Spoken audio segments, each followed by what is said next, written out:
Queridos hermanos y amigos, nos encontramos en este espacio en familia, donde compartimos algunos pequeños programas donde nos ayudan a comprender la palabra de Dios y a enfrentar los desafíos de cada día con la enseñanza de la Biblia.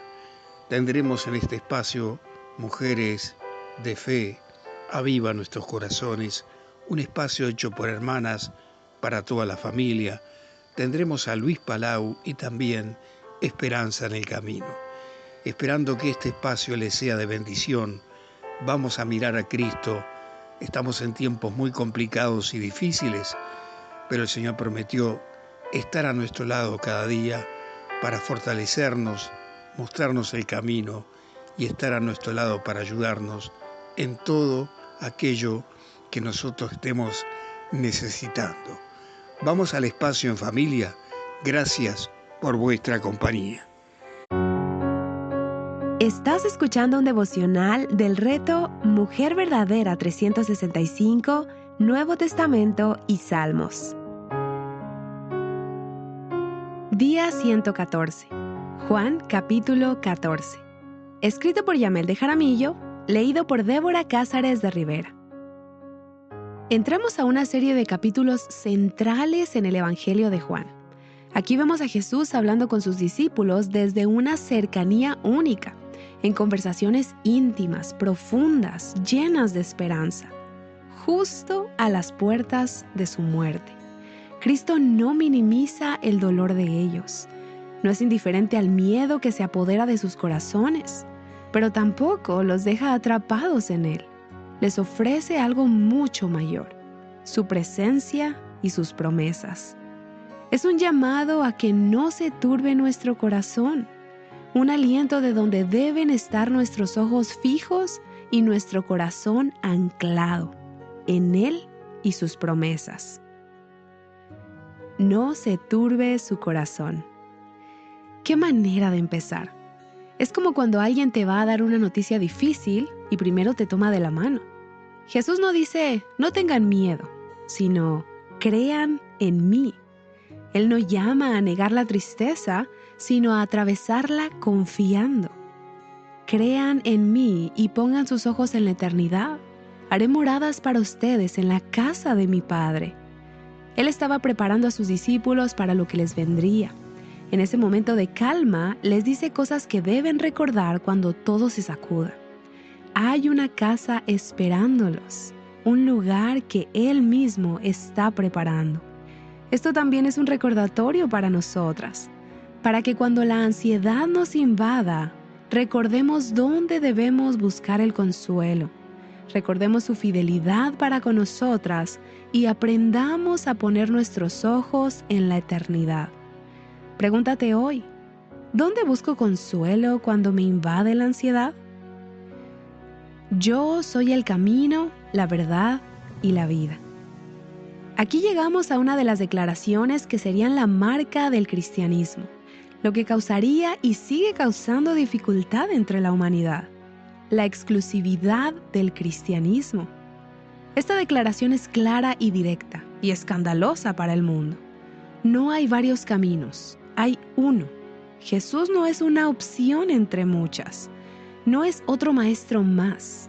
Él es el camino. No es que todos los caminos conduzcan a Roma.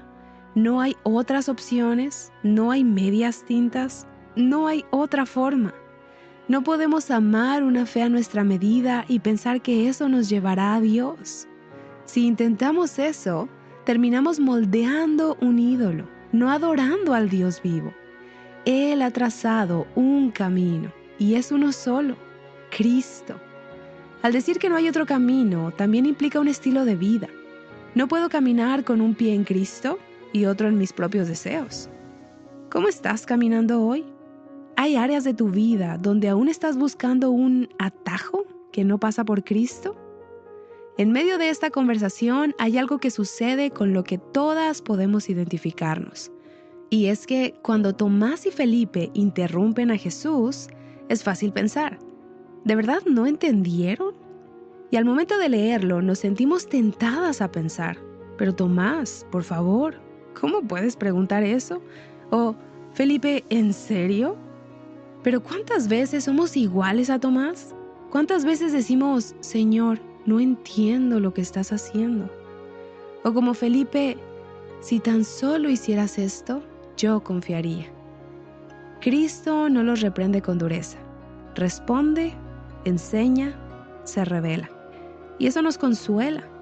No necesitamos tener una fe perfecta. Necesitamos acudir a Él con nuestras preguntas y dejarnos guiar por su palabra. La promesa del Espíritu.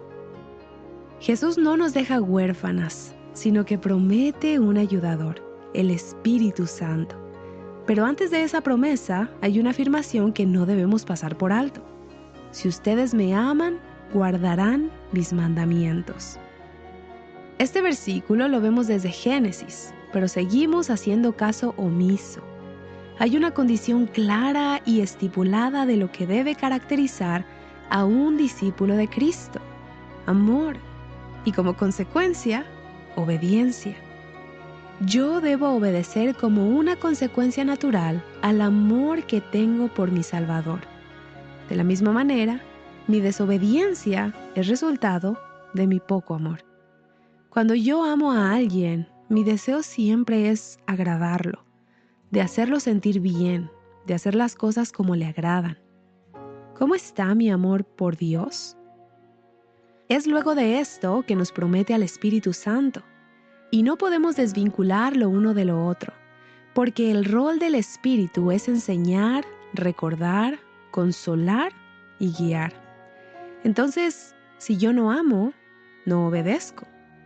¿Cómo podré escuchar o recordar lo que el Espíritu me dirá? No podemos vivir vidas que agraden a Dios si no lo amamos y no obedecemos sus mandamientos. Jesús lo repite porque es importante, porque lo olvidamos. El que lo ama guarda su palabra, y a ese se le manifestará. No a todo el mundo, como preguntó Judas. Hay una diferencia, no en dignidad humana, sino en el fruto que distingue a los que realmente son suyos. El amor a Jesús no se demuestra solo con emociones, sino con obediencia rendida. Encontramos nuevamente esta referencia en unos versículos más adelante. Ciertamente hay una urgencia de este mensaje para nosotras. ¿Estoy viviendo como alguien que lo ama o solo como alguien que lo conoce de oídas? La paz les dejo, mi paz les doy. Y finalmente llegamos a la paz, la tan deseada paz que siempre buscamos y muchas veces no encontramos. Una promesa que muchas repetimos, pero que pocas veces entendemos del todo. Aquí nuevamente vemos a Jesús dándonos definiciones claras de qué tipo de paz es la que tendremos. Volvemos a las paradojas. Jesús no promete una vida sin angustias. Promete una paz que permanece aun cuando todo se desmorona. Es una paz que no depende de las circunstancias, sino que fluye de su presencia. Su paz no es emocional, no nace del control, sino de la confianza. No depende del ruido exterior, sino de la certeza de que Él está con nosotras. Una paz que descansa en saber que quien lo prometió no falla. ¿Mi paz se va cuando las cosas cambian? ¿O he aprendido a descansar en la paz que solo Cristo da? Para meditar. ¿Qué me está turbando hoy y cómo puedo llevar eso a los pies de Cristo? ¿Estoy tratando de encontrar mi camino en otra parte o descanso en Jesús como mi camino, verdad y vida? ¿Qué evidencia hay en mi vida de que el Espíritu Santo está obrando en mí y guiándome? ¿Estás caminando con la paz que Jesús prometió o con una paz prestada del mundo? Explora más recursos que te guíen a Cristo y su palabra en avivanuestroscorazones.com.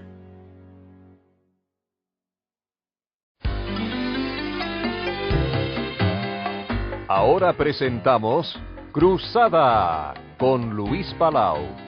un desafío diferente para la vida moderna. ¿Qué tal, querido amigo o amiga del programa Cruzada con Luis Palau? De esta forma damos comienzo a una nueva presentación de este nuestro espacio y punto de encuentro en la radio, en donde estudiamos diariamente la Biblia, la palabra de Dios, de la mano como siempre del conferencista internacional Luis Palau. Mi nombre es Jorge Escopazo y en este día quiero presentarle un nuevo mensaje dentro de la serie Cómo ser útil y fructífero. El título de nuestro programa de hoy es Descanso.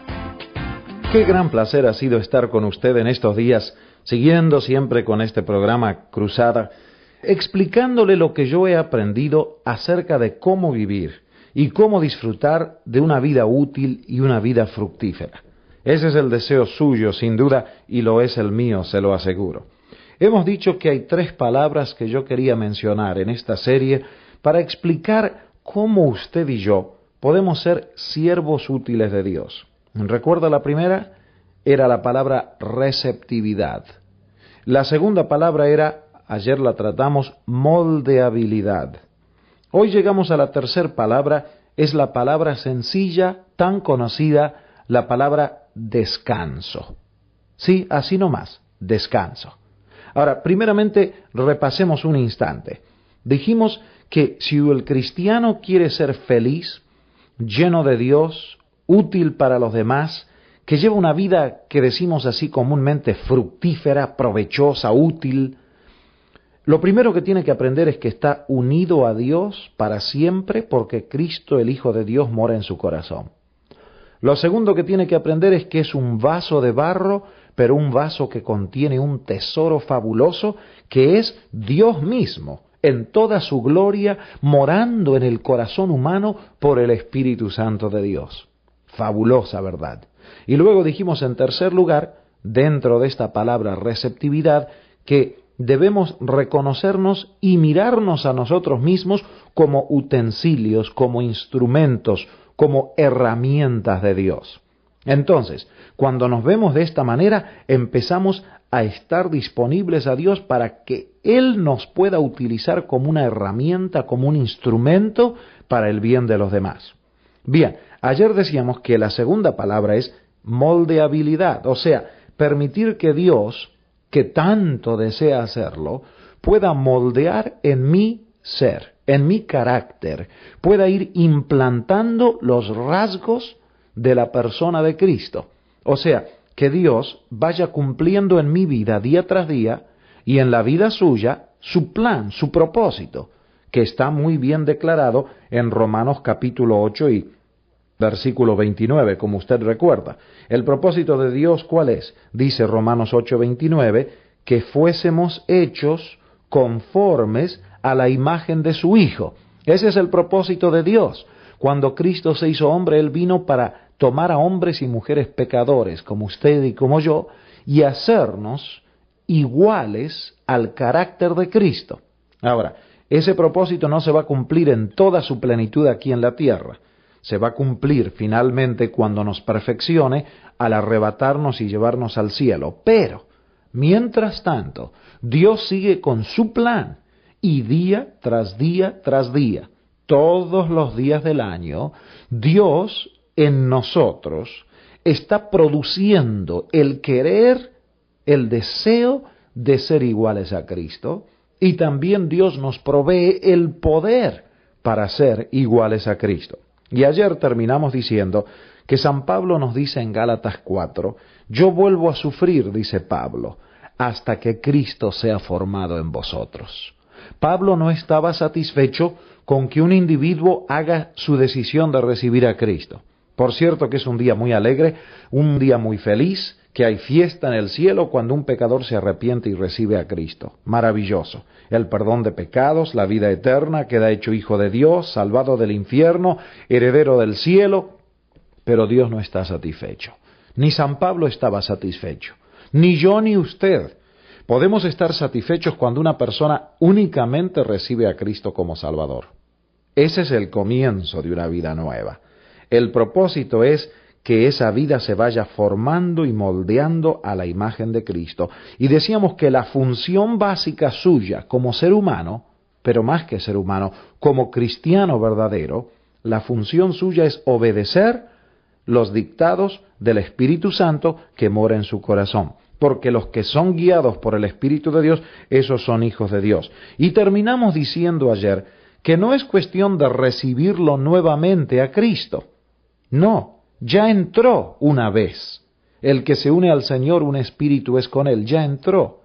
Por eso a veces me asombra que hay personas que en una cruzada como las que nosotros celebramos, grandes, masivas, hay personas que vuelven a pasar y pasar otra vez cuando se invita a la gente a que venga a recibir a Cristo. Es que no han entendido que cuando Cristo entra, ya entró.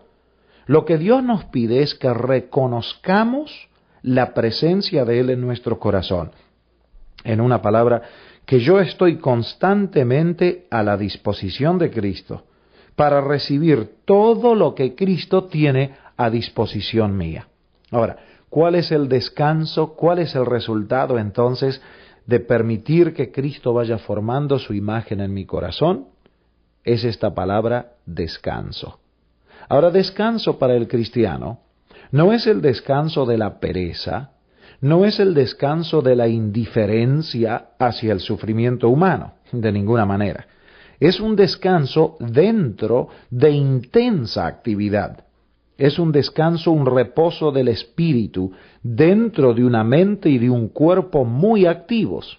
Generalmente los cristianos verdaderos estamos entre las personas más activas, más pensadoras de todo el mundo, de toda la masa humana. Porque los cristianos nos preocupamos mucho por el sufrimiento humano, nos preocupamos por el dolor del alma humana, por el dolor de la familia humana. Sí, el cristiano está siempre activo desde el momento que se levanta hasta el momento que se acuesta. Los cristianos estamos tremendamente ocupados y muchas veces físicamente extremadamente cansados. Pero eso no quita que dentro de un tremendo cansancio físico y una enorme energía mental, hay un reposo y un descanso de espíritu que los demás no pueden entender, pero que el cristiano disfruta. Y quiero decirle algo, mi estimado oyente. Yo quiero decirle que si usted no ha encontrado ese reposo de alma, si no ha encontrado todavía ese descanso de espíritu, aunque usted sea cristiano, usted no puede ser ni muy útil ni muy fructífero en su vida espiritual. Hay demasiados que son líderes en su congregación, líderes en su escuela dominical, líderes hasta nacionales, que obviamente no tienen este descanso. Y como resultado están pagando las consecuencias. Nerviosos, se comportan carnalmente, hieren a las personas con quienes trabajan, no han entendido el secreto del descanso espiritual que Cristo nos vino a traer. Y le voy a decir otra cosa más. Yo no puedo ayudarle a usted.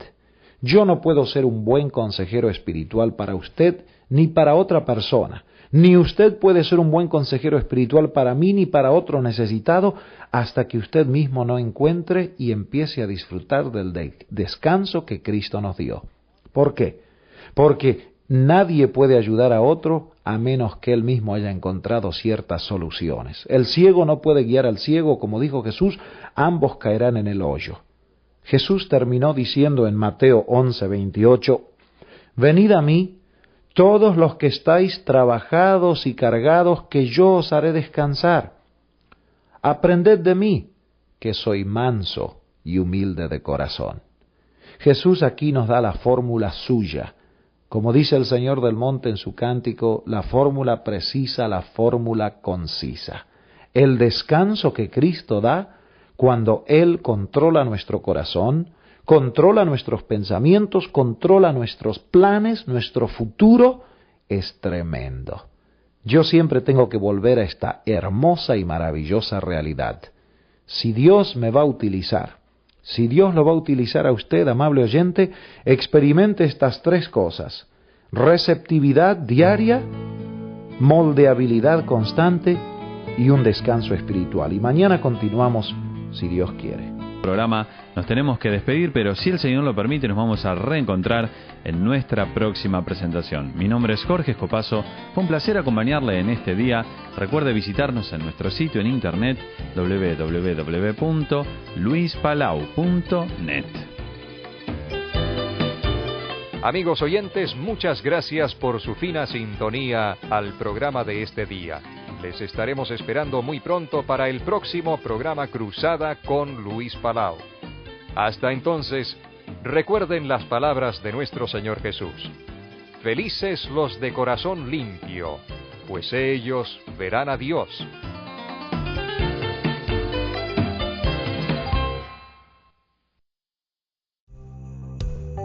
¿Te sientes sin esperanza? ¿Te cuesta confiar en las personas?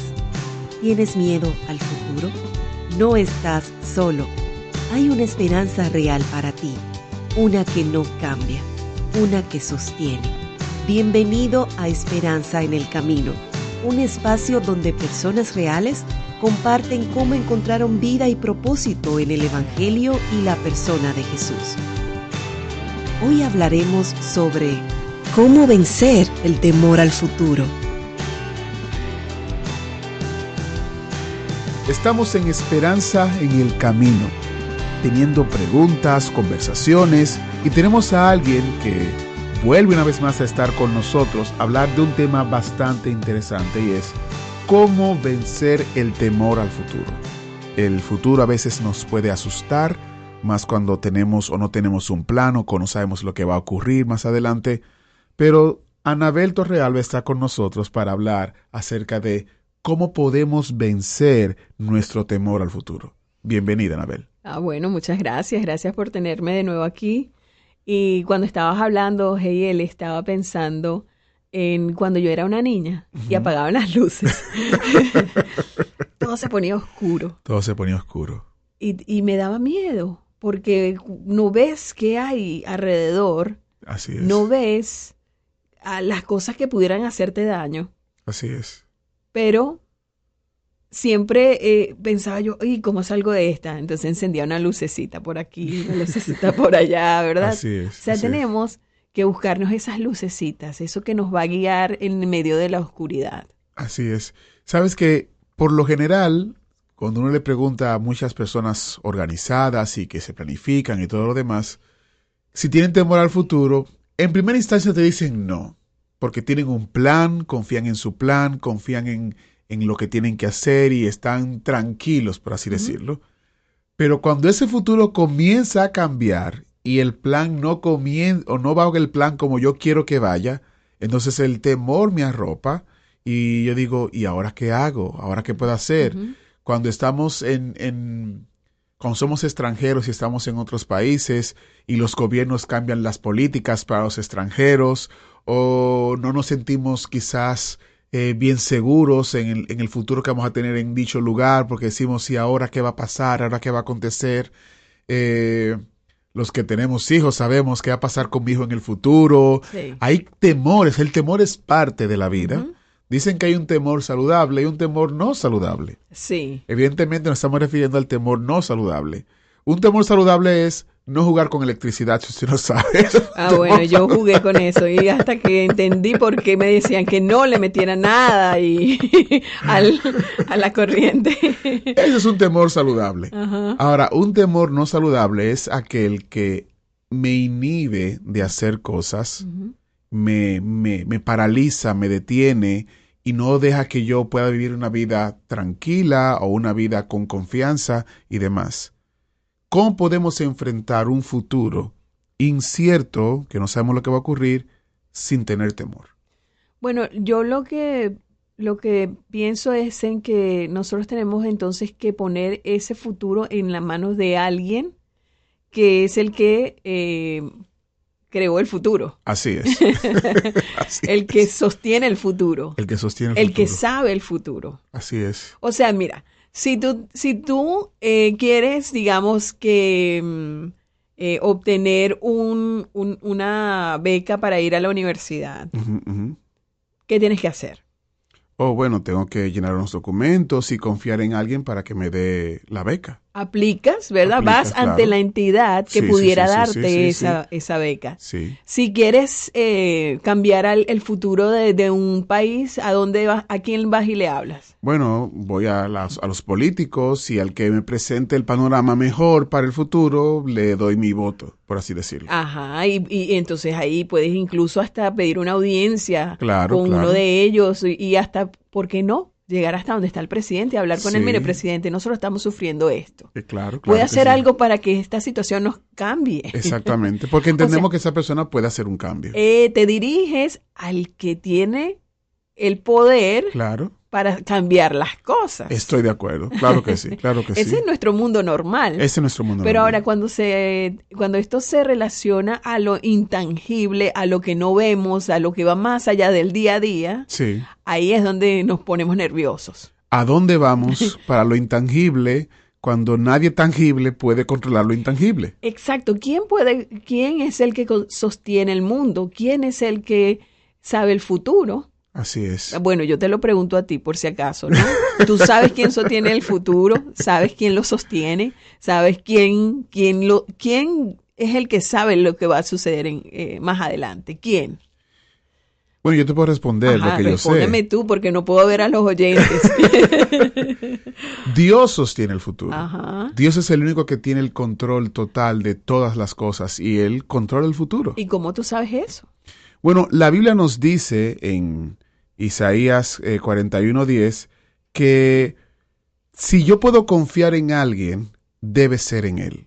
Si yo puedo confiar en alguien que nunca va a fallar, es en Él. ¿Pero por qué? Porque es que tenemos que poner la fe en Él. Bueno, Dios al final es en la cadena de mandos, por así Ajá. decirlo, es la autoridad máxima de todo. Ajá. Dios es el creador de todas las cosas. Dios tiene el control de todas las cosas.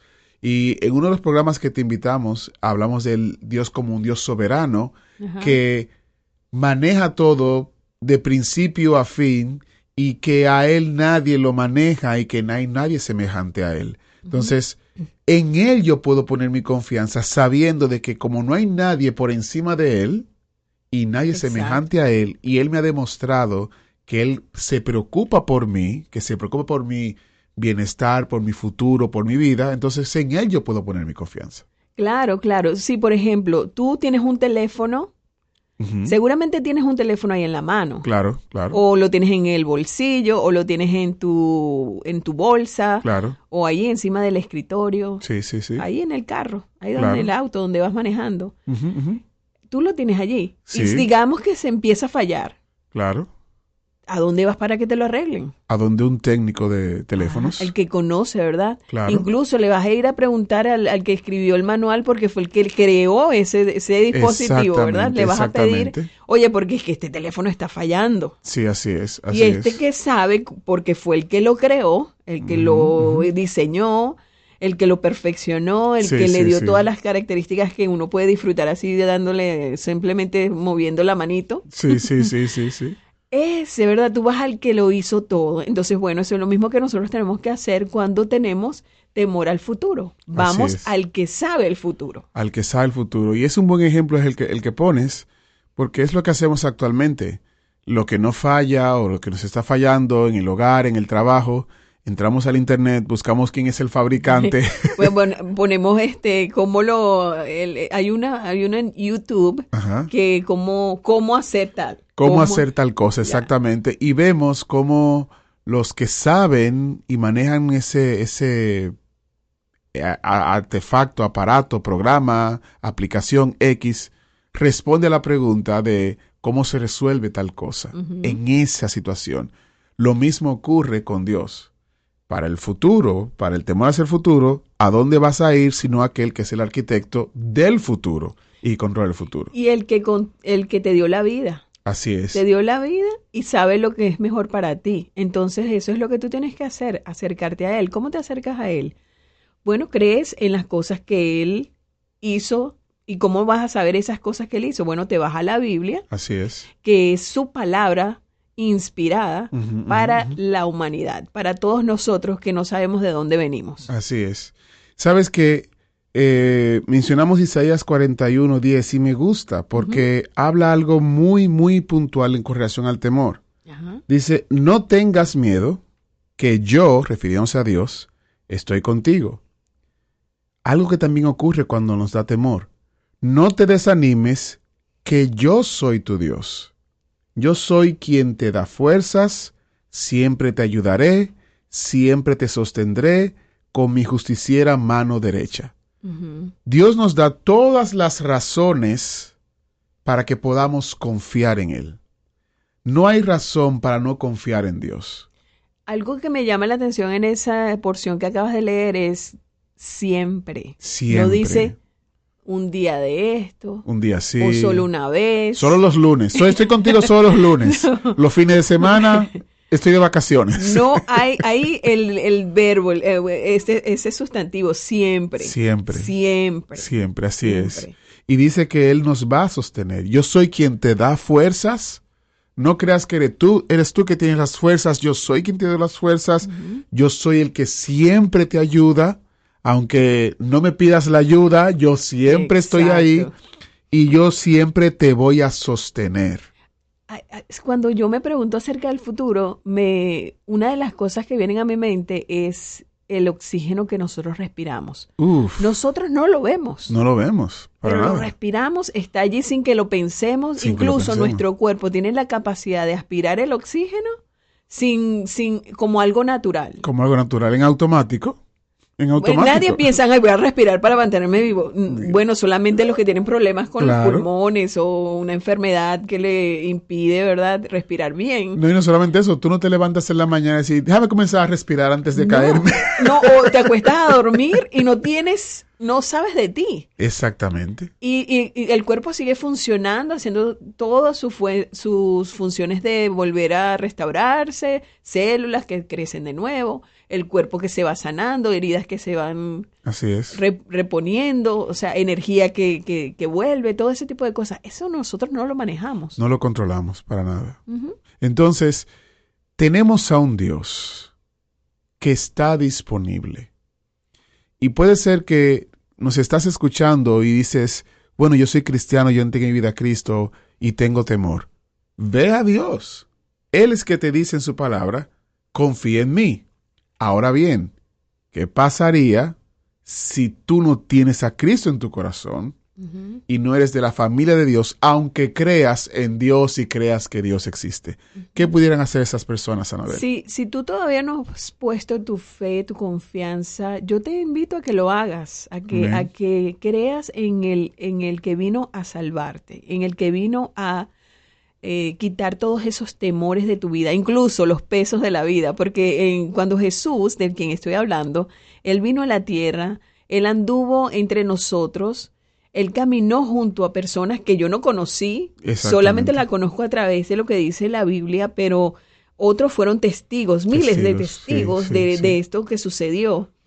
Y ellos son los que dan testimonio de lo que sucedió y esas palabras están escritas allí en la Biblia. Así es. Así como los libros de historia, ¿verdad?, existen para que nosotros sepamos lo que pasó en nuestros orígenes, digamos, en nuestro país, en la sociedad en la que vivimos, en el campo en el que nos desenvolvemos. Bueno, la Biblia es el libro que habla de la vida, del ser humano, de lo que el ser humano necesita y de lo que el ser humano puede esperar de aquel que lo creó. Así es. Entonces, yo te invito a que tú pongas tu fe, creas en Jesucristo. Él dice que todo aquel que cree en Él no se pierde, pero tiene vida eterna. Así es. O sea, le da la esperanza. Porque cuando hablamos del futuro, nosotros también tenemos que pensar, una de las cosas que tenemos que pensar es quién nos creó, de dónde venimos, y hacia dónde vamos. Ahí va el futuro, ¿verdad? Ahí va el futuro, claro. Ahí va el futuro. Entonces, cuando nosotros ponemos nuestra confianza en aquel que nos creó, porque Jesucristo estuvo desde la creación del mundo. Por supuesto. Cuando tú lees, por ejemplo, Juan 1:1, en el principio Dios creó los cielos en la tierra. Eso también aparece en Génesis, sí, pero claro. en Juan 1:1 dice... En el principio era el verbo, y el verbo era con Dios, y el verbo era Dios. Y todas las cosas por él fueron hechas. Y sin Él nada de lo que ha sido hecho fue hecho. Exactamente. En Él estaba la vida, y la vida era la luz de los hombres. Ahí se refiere a Jesucristo. Así es. Entonces, Él estaba allí en medio de la creación, cuando Dios estaba hablándole y las cosas se creaban. Así es, Dios así es. decía algo y eso salía de su boca, Así es, lo que él mencionaba. así es. Y él, cada vez que decía algo, decía, y esto es bueno, y esto es bueno. esto es Tú bueno. eres bueno, Claro. tú eres bueno. Dios te creó. Dios creó al hombre, a la mujer, y dijo, esto es bueno. Así es. Entonces, si tú te tienes esa mentira en tu mente de que tú no vales, de que tú no, o sea, ¿para qué existo? Ujú, ujú.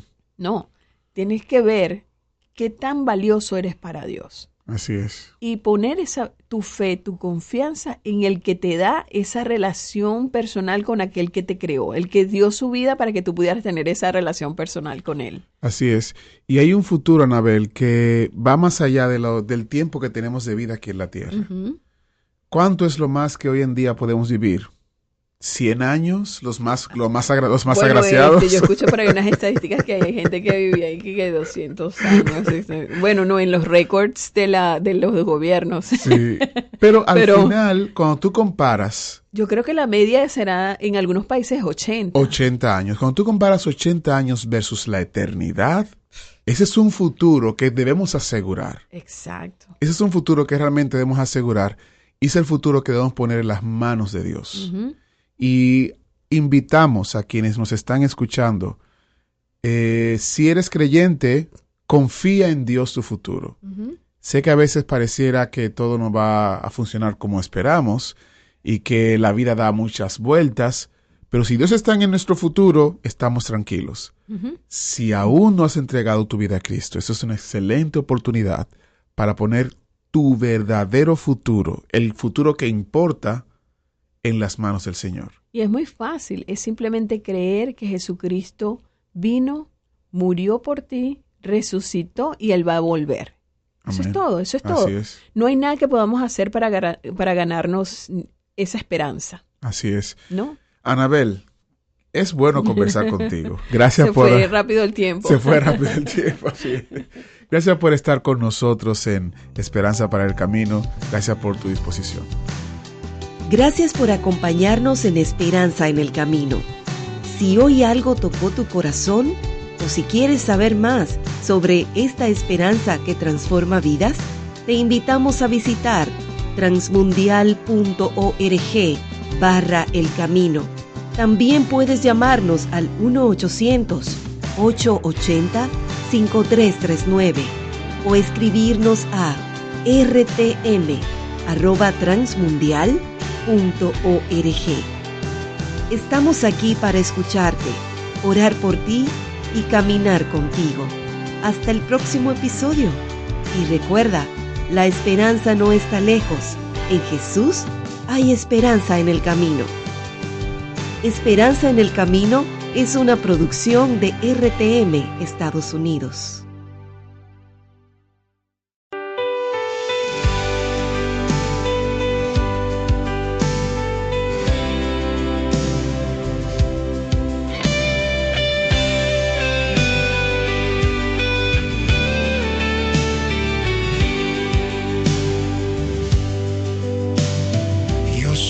Espero ese día cuando Cristo volverá.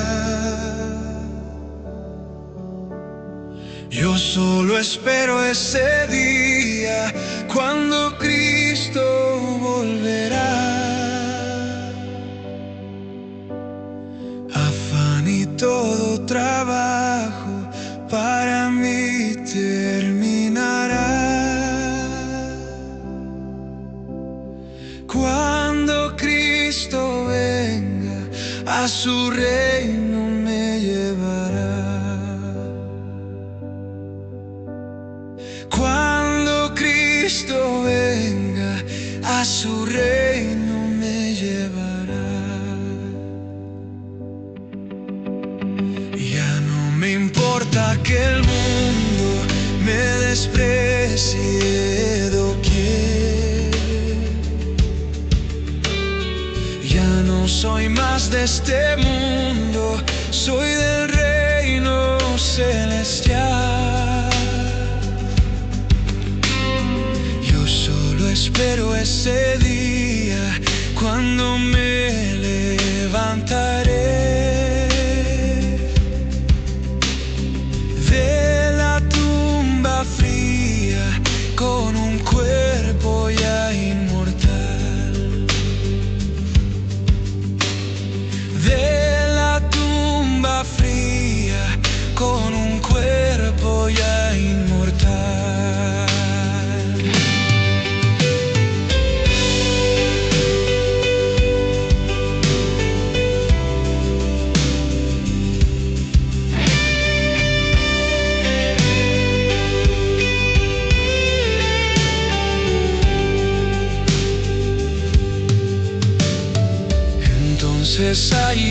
triunfante y victorioso ascenderé a mi Señor Jesucristo, cara a cara le veré. Allí no habrá más tristeza ni trabajos para mí.